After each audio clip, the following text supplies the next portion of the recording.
बिस्मिल्लाहिर्रहमानिर्रहीम। 8 खुशकिस्मत लोग जिनसे कब्र में ना सवाल होगा और ना उनको कब्र में अजाब होगा। मोहतरम दोस्तों, हर नफ्स को इस दुनिया में मौत आनी है और हर जानदार को मौत के आगोश में जाना है।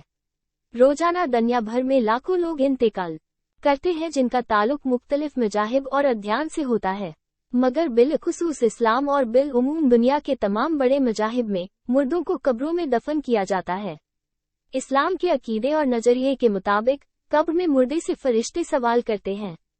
आज हमारे वीडियो का मौजू है कि वो कौन से लोग हैं जिनसे कब्र में सवाल ही नहीं होगा और इंसान के मौत के बाद इसकी कब्र में पेश आने वाले कौन से वाक़यात हैं। इसके मुताल्लिक हम आपको मालूमात फराहम करेंगे। मोहतरम दोस्तों, जब मुर्दे को कब्र में रख दिया जाता है तो अहादीस और रिवायात के मुताबिक वो कब्र के बाहर चलने वालों के कदमों की आहट अल्लाह रब्बुल इज्जत के हुक्म से सुनता है, और जब मुर्दे को कब्र में दफन कर दिया जाता है तो इसके पास अल्लाह रब्बुल इज्जत की तरफ से 2 फरिश्ते आते हैं जिनको मुनकर और नकीर कहा जाता है। इसको बैठाकर फरिश्ते 3 सवालात करते हैं कि तेरा रब कौन है, तेरा दीन कौन सा है और तेरा नबी कौन है। जो बंदा इनके दुरुस्त जवाबात देता है तो उनको जन्नत की तरफ से एक खिड़की खोल दी जाती है, और अगर कोई बंदा इसके गलत जवाबात देता है, जो फासिक और फाजिल और काफिर होता है, वो इसका गलत जवाबात देता है और फिर जहन्नम की तरफ से एक खिड़की खोल दी जाती है।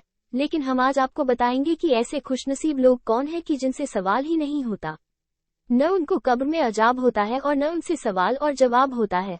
वो 8 लोग हैं। उसमें है नंबर शहीद, वो शख्स जो अल्लाह रब्बुल इज्जत की राह में जामे शहादत नोश करता है, इस्लामी मुल्क की सरहदों की हिफाजत करने वाला और अपने वतन के दिफा में अपनी जान कुर्बान कर देने वाला शहादत के मर्तबे पर फाइज होता है।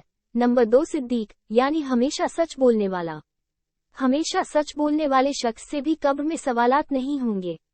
नंबर 3 ताउन से फौत होने वाला, जबकि ताउन के जमाने में इसके अलावा किसी दूसरे मर्ज से फौत होने वाला हो जब वो इस पर सब्र और सवाब की उम्मीद रखने वाला हो, यानी ताउन से फौत होने वाला और ताउन के जमाने में इस ताउन की बीमारी पर फौत होने पर सब्र और सवाब की उम्मीद रखने वाला अगर किसी दूसरे मर्ज से भी वफात पा जाए तो उससे कब्र में सवाल नहीं होगा। नंबर 4 वो बच्चे जो कम उम्र में इंतकाल कर जाए, उनसे भी कब्र में सवाल जवाब नहीं होगा।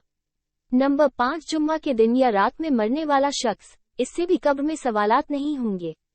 नंबर 6 रिवायात के मुताबिक हर रात सूरह मुल्क पढ़ने वाला शख्स, और बाज उलमा के नजदीक सूरह मुल्क के साथ सूरह सजदा को भी शामिल किया है कि जो शख्स हर रात सूरह मुल्क और सूरह सजदा को पढ़ेगा तो कब्र में उससे सवाल नहीं किया जाएगा। नंबर 7 जो शख्स किसी बीमारी में सूरह इखलास यानी कुल हुवल्लाहु अहद सूरत की विर्द रखेगा, इसको बार बार पढ़ेगा और इसी मर्ज में ये बंदा फौत हो जाए तो इससे भी कब्र में सवाल नहीं होगा।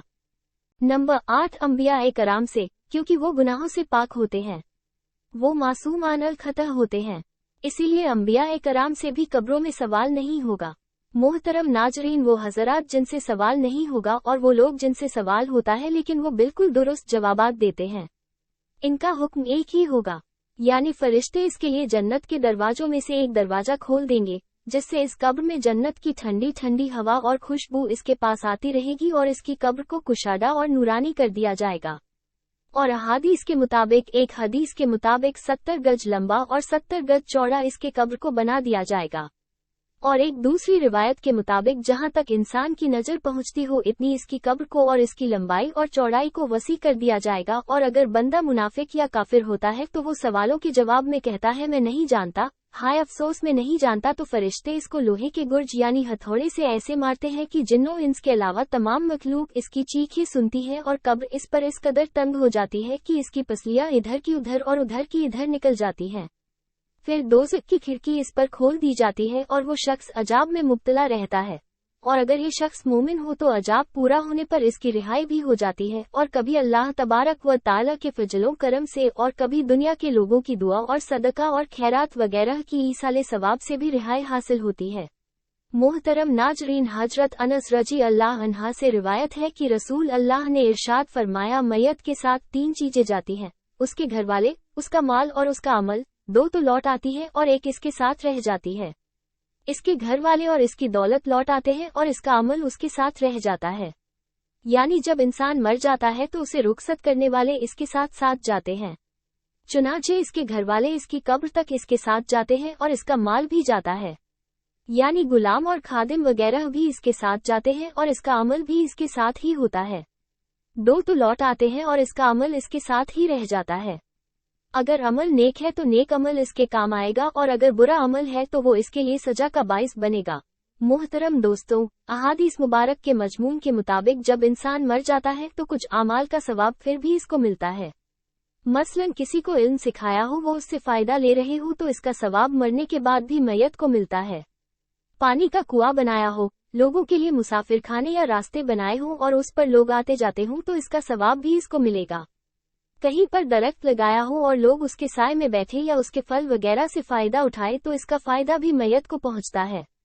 मस्जिद बनवाई हो या कुरान मजीद किसी को पढ़ाया हो या दिया हो या अपने पीछे नेक औलाद छोड़ी हो तो इन सब का इसाले सवाब और नेक आमाल से मैयत को फायदा होता है। अल्लाह तबारक व ताला हमें नेक और सालेह बनाए और हमारी औलादों को नेक बनाए ताकि अपने वालिदैन और बड़ों के लिए दुआएं मगफिरत करती रहे और हमें भी तौफीक दे कि हम अपने बड़ों के लिए दुआएं मगफिरत करते रहें। अल्लाह तबारक व ताला हमें और आप सबको जन्नातुल फिरदौस में आला से आला मक़ाम अता फरमाए। आमीन या रब्बुल आलमीन।